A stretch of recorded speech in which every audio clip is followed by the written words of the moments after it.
आगे बढ़ते हैं दोस्तों। ऊष्मागतिकी में गिब्स मुक्त ऊर्जा के बारे में हमने पढ़ा। अब इसमें आगे बढ़ते हैं कि कोई भी रासायनिक अभिक्रिया अगर होती है तो उसका हम प्रिडिक्शन कर सकते हैं या नहीं कर सकते। तो उसके प्रिडिक्शन के लिए, उसकी प्रागुक्ति के लिए ये यहाँ पे एक फॉर्मूला दिया गया है, जैसे हम पहले से जानते हैं delta G equal to delta H minus T delta S होता है। अब यहाँ पे दो कारक हमारे पास हैं। कौन कौन से कारक हैं? दो कारक हमारे पास हैं डेल्टा जी के लिए। एक कारक है डेल्टा एच और दूसरा कारक है डेल्टा एस या टी डेल्टा एस। इसको कहते हैं एंथैल्पी कारक और इसको कहते हैं एंट्रोपी कारक। और ये डेल्टा जी जो है वो गिब्स मुक्त ऊर्जा में परिवर्तन है। तो हम जानते हैं कि जब भी डेल्टा जी का मान नेगेटिव होगा, नेगेटिव आएगा, वो अभिक्रिया स्वतः प्रवर्तित अभिक्रिया होगी या वो प्रक्रम स्वतः प्रवर्तित होगा, अपने आप हो सकता है। जबकि इसका मान पॉजिटिव होगा तो स्वतः प्रवर्तित नहीं होगा। तो इसका मान पॉजिटिव और नेगेटिव किन कंडीशंस में होगा वो डिपेंड करेगा डेल्टा एच और टी डेल्टा एस के मानों पर, कि कब ये मान पॉजिटिव या नेगेटिव होंगे। तो डेल्टा जी का मान कब पॉजिटिव और नेगेटिव होगा और स्वतः प्रवर्तिता उसकी होगी या नहीं होगी, या वो रासायनिक अभिक्रिया होगी अथवा नहीं होगी।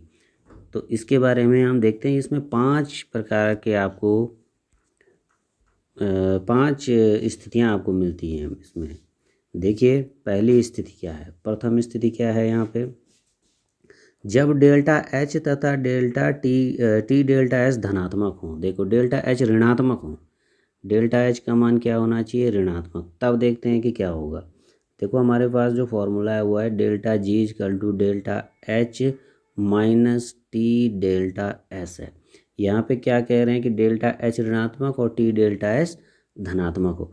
ये वाली वैल्यू धनात्मक होनी चाहिए, ये वाली वैल्यू ऋणात्मक होनी चाहिए। तो क्या होगा यहाँ पे, क्या होगा कि अगर ये पॉजिटिव हुई तो ये पूरी की पूरी वैल्यू पॉजिटिव रहेगी। जैसा कि डेल्टा एस का मान पॉजिटिव वैसे भी कब होता है? स्वतः प्रवर्तित प्रक्रियाओं में रहता है। तो यहाँ पे ये वैल्यू पॉजिटिव रहेगी और ये वैल्यू नेगेटिव रहेगी।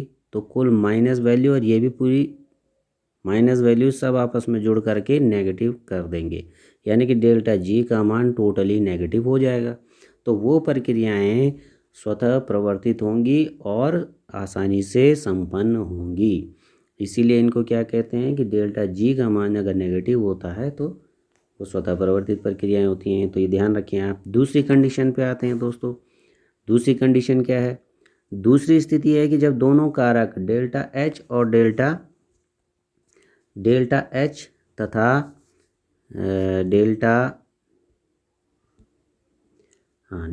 एच तथा टी डेल्टा एस ऋणात्मक हो, दोनों कारक ऋणात्मक हो। देखो फिर से लिखते हैं delta G equal to delta H minus T delta S. जब दोनों ऋणात्मक हो, ये वैल्यू ऋणात्मक हो और ये भी ऋणात्मक हो, तब क्या होगा? ये नेगेटिव वैल्यू होने के कारण यहाँ पे पहले ही माइनस है तो ये माइनस माइनस मिल करके क्या हो जाएंगे? ये वैल्यू पॉजिटिव हो जाएगी। और ये वैल्यू आपको कह रहे हैं कि ऋणात्मक हो, ये वैल्यू ऋणात्मक हो। तो ये नेगेटिव वैल्यू है, ये पॉजिटिव वैल्यू है। अब ये नेगेटिव और पॉजिटिव, ये वाली वैल्यू नेगेटिव, ये वाली वैल्यू पॉजिटिव हो जाएगी। तो हमें चाहिए डेल्टा जी का मान नेगेटिव स्वतः प्रवर्तित प्रक्रियाओं के लिए। वो कब होगा नेगेटिव? जब ये नेगेटिव वाली वैल्यू ज़्यादा हो। तो वहाँ पे डेल्टा एच का मान ज़्यादा होना चाहिए टी डेल्टा एस से। उस कंडीशन में डेल्टा जी का मान नेगेटिव होगा और प्रक्रिया स्वतः प्रवर्तित होगी। तीसरी कंडीशन देखते हैं दोस्तों, जब डेल्टा एच तथा टी डेल्टा दोनों धनात्मक हों। अगर दोनों धनात्मक हों तब देखो delta G equal to delta H minus T delta S, दोनों धनात्मक हो, ये भी धनात्मक हो, ये भी धनात्मक हो। अगर ये पॉजिटिव होगा तो प्लस माइनस मिल करके माइनस बना देंगे, तो ये वैल्यू नेगेटिव हो जाएगी और ये वाली वैल्यू हम कह रहे हैं पॉजिटिव हो। तो पॉजिटिव और नेगेटिव, तो हमें चाहिए ये नेगेटिव होना चाहिए स्वतः प्रवर्तित प्रक्रिया के लिए।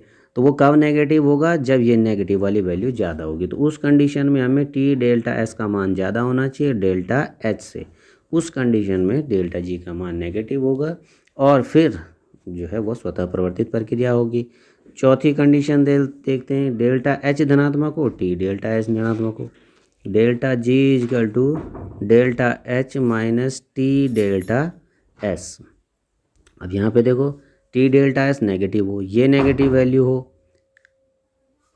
ये नेगेटिव वैल्यू हो, और दूसरी वैल्यू कौन सी है, डेल्टा एच धनात्मक हो, ये पॉजिटिव हो। अब क्या होगा, ये नेगेटिव है तो नेगेटिव नेगेटिव मिल करके पॉजिटिव हो जाएंगे, ये पॉजिटिव है तो टोटल वैल्यू यहाँ पे क्या हो जाएगी, पॉजिटिव हो जाएगी, और डेल्टा जी का मान उस समय हमेशा पॉजिटिव आएगा। तो वो प्रक्रिया स्वतः अपरिवर्तित होगी, नॉन स्पॉन्टेनियस प्रक्रिया होगी, क्योंकि यहाँ पे वैल्यू पॉजिटिव आएगी। तो इस कंडीशन में जब डेल्टा एच का मान पॉजिटिव हो और delta S T delta S का मान नेगेटिव हो, तो उस कंडीशन में कभी भी प्रक्रिया स्वतः परिवर्तित नहीं होगी। अगली कंडीशन देखते हैं। अगली कंडीशन है टी डेल्टा एस का मान डेल्टा एच के मान बराबर हो। तो हम देखते हैं delta H minus T delta S, ये है डेल्टा जी के बराबर। जब ये वैल्यू इसके बराबर हो तो ये वैल्यू जीरो आ जाएगी, इसमें से इसको घटाएंगे जीरो हो जाएगा, तो डेल्टा जी का मान हो जाएगा जीरो। तो उस कंडीशन में प्रक्रम क्या होगा, साम्य अवस्था में होगा, रासायनिक साम्य अवस्था में प्रक्रम होगा, यानी कि डेल्टा जी का मान जीरो होगा। तो ये 5 कंडीशंस आपके पास आएंगी। इन 5 कंडीशंस को हम टेबुलेटेड भी कर सकते हैं, जैसे यहाँ पे टेबल में बनाया गया, आप देख सकते हैं ये नेगेटिव हो, ये नेगेटिव हो, डेल्टा एच नेगेटिव, ऊर्जा कारक नेगेटिव, एंट्रोपी कारक धनात्मक हो, तो टोटल वैल्यू क्या आ जाएगी, ये ऋणात्मक आ गई, डेल्टा जी का मान ऋणात्मक आएगा और प्रक्रिया संपन्न होगी। और जो दूसरी कंडीशन क्या है कि अगर ये नेगेटिव हो, ये नेगेटिव हो, तो 2 कंडीशंस आ गई।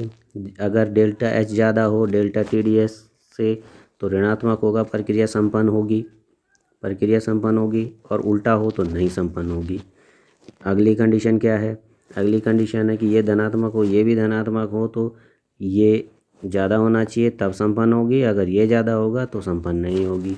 दोनों, ये धनात्मक हो ये ऋणात्मक हो, तो वैल्यू पॉजिटिव आएगी और प्रक्रिया संपन्न नहीं होगी। और ये एक और कंडीशन ये है, जब बराबर हो तो प्रक्रिया साम्य अवस्था में होगी, जैसे हमने ये वाला था। तो इन कंडीशंस के आधार पर आप बता सकते हैं, प्रागुक्ति कर सकते हैं किसी रासायनिक अभिक्रिया की कि वो रासायनिक अभिक्रिया संपन्न होगी अथवा नहीं होगी। अच्छा, इसके बाद आगे बढ़ते हैं हम कि टेम्परेचर का क्या प्रभाव पड़ेगा। देखिए 2 कारक थे हमारे पास, डेल्टा एच एक कारक था और टी डेल्टा एस एक कारक था, लेकिन वहाँ पे एक टेम्परेचर का कारक भी है, delta G equal to delta H minus T delta S. तो अभी तक हम क्या देख रहे थे, ये और ये देख रहे थे पूरी वैल्यू, लेकिन यहाँ पे टेम्परेचर का एक कारक और है। तो क्या होगा दोस्तों, अगर टेम्परेचर ज़्यादा हो, देखो यहाँ पे देखो, कम ताप पर ऊर्जा कारक, कम ताप अगर हो तो ऊर्जा कारक डेल्टा एच अधिक प्रभावी हो जाता है, प्रबल हो जाता है। तो एक्सोथर्मिक रिएक्शन, ऊष्माक्षेपी अभिक्रियाएँ ज़्यादा संपन्न होंगी उस कंडीशन में। देखो टी का मान ज़्यादा होगा, टी का मान जब ज़्यादा होगा तो ये वाली वैल्यू ज़्यादा हो जाएगी, ये वाली वैल्यू ज़्यादा होगी तो ये नेगेटिव वैल्यू ज़्यादा होगी, और उस कंडीशन में डेल्टा एच का मान कम होना चाहिए। डेल्टा एच का मान कम होना चाहिए, इसका मतलब क्या है, डेल्टा एच क्या है, ये ऊष्मा का लेन देन है, ऊष्मा का लेन देन कम होना चाहिए, इसका मतलब ये है कि एक्सोथर्मिक रिएक्शंस होनी चाहिए। तो वहाँ पे एक्सोथर्मिक ऊष्माक्षेपी अभिक्रियाएँ जब होंगी तो वो आसानी से संपन्न होंगी। जबकि अगर टी का मान कम हो, टी का मान कम हो, तो उस कंडीशन में इस ये वाली वैल्यू कम होगी, तो उसमें हमें डेल्टा एच का मान क्या होना चाहिए, ज़्यादा होना चाहिए। और वो भी कैसी अभिक्रिया होनी चाहिए, डेल्टा एच का मान ज़्यादा होना चाहिए, यानी कि ऊष्मा शोषी अभिक्रिया वहाँ पे संपन्न होनी चाहिए, और ऊष्मा शोषक अभिक्रिया आसानी से फिर वहाँ पे संपन्न होंगी, ताकि डेल्टा जी का मान कम हो सके। देखो इसको एक उदाहरण के तौर पर समझते हैं। यहाँ पे ये एक अभिक्रिया हो रही है, अमोनिया गैस हाइड्रोक्लोराइड गैस के साथ, हाइड्रोजन क्लोराइड गैस के साथ क्रिया करके अमोनियम क्लोराइड सॉलिड बना रही है और ऊष्मा आपको मिल रही है, ऊष्माक्षेपी अभिक्रिया है ये एक्सोथर्मिक रिएक्शंस हैं। देखो ये गैसीय अवस्थाएं हैं, ये ठोस अवस्था है, तो डेल्टा एस का मान क्या हो रहा है, यहाँ पे डेल्टा एस का मान कम हो रहा है, यानी कि डेल्टा एस आपको मिलेगा यहाँ पे नेगेटिव, डेल्टा एस का मान क्या मिलेगा, नेगेटिव मिलेगा। और टेम्परेचर यहाँ पे देखो ऊष्मा बढ़ रही है, ऊष्मा आपको मिल रही है, ऊष्मा मिल रही है, इसका मतलब क्या है कि डेल्टा एच का मान यहाँ पे क्या होना है, डेल्टा एच का मान नेगेटिव होना है, नेगेटिव होना है। ऊष्मा कम हो रही है, डेल्टा एच का मान नेगेटिव हो रहा है और किसका मान बढ़ रहा है, डेल्टा एस का मान भी नेगेटिव हो रहा है। ये वैल्यू नेगेटिव है तो ये पॉजिटिव हो जाएगी और डेल्टा एच का मान नेगेटिव होगा, ठीक है। और डेल्टा एच का मान नेगेटिव होने की वजह से क्या होगा कि यहाँ पे जितना ज़्यादा डेल्टा एच का मान होगा उतनी ज़्यादा ये अभिक्रिया अग्र दिशा में होगी, होगी कि नहीं होगी, ज़रा समझ लीजिए फिर से। भाई हमें पता है कि डेल्टा एच जो है वो नेगेटिव आ रहा है यहाँ पे क्योंकि ऊष्मा निकल रही है, और डेल्टा एस जो है यहाँ पे क्या हो रहा है, ये भी नेगेटिव हो रहा है क्योंकि गैसें ठोस में बदल रही हैं, गैसें ज़्यादा अव्यवस्थित रहती हैं, डेल एस का मान ज़्यादा होता है, ये ठोस है व्यवस्थित है यानी कि एस का मान कम है, तो ये क्या हो जाएगा, नेगेटिव आएगा। यानी कि इससे इसको घटाएंगे जब आप तो नेगेटिव आएगा, जैसे यहाँ पे नेगेटिव आया और यहाँ पे पहले ही यहाँ पे माइनस चिन्ह है, delta H minus T delta S होता है, तो ये पहले ही नेगेटिव चिन्ह, negative negative T delta S क्या हो जाएगा, वो पॉजिटिव हो जाएगा। तो इसमें डेल्टा एच का मान अधिक होना चाहिए, अधिक नेगेटिव होना चाहिए। कहने का मतलब ये है कि नेगेटिव वैल्यू यहाँ पे ज़्यादा होनी चाहिए, वो तभी होगी जब ऊष्मा क्षेपी अभिक्रिया होगी। तो ये कब होगी, जब टी का मान कम होगा, जब टी का मान कम होगा, जब टी का मान कम होगा तो टी डेल्टा एस का मान कम होगा और उस कंडीशन में डेल्टा एच को बढ़ोतरी मिलेगी, यानी कि इसका मान, इसको प्रबलता इसकी बढ़ जाएगी जब टी का मान कम होगा। तो आप यहाँ पे समझ सकते हैं कि कम तापमान पर यह अभिक्रिया अग्र दिशा में होगी। अगर तापमान बढ़ा दिया जाए तो टी बढ़ जाएगा, टी बढ़ेगा तो टी डेल्टा एस का मान बढ़ जाएगा, टी डेल्टा एस का मान बढ़ेगा तो इसकी प्रबलता कम हो जाएगी, या पॉजिटिव वैल्यू ज़्यादा हो जाएगी, नेगेटिव वैल्यू कम रहेगी। इस वजह से अभिक्रिया विपरीत दिशा में बैकवर्ड डायरेक्शन में होने का प्रयास करेगी, यानी कि आसानी से संपन्न नहीं होगी। तो ये आपकी समझ में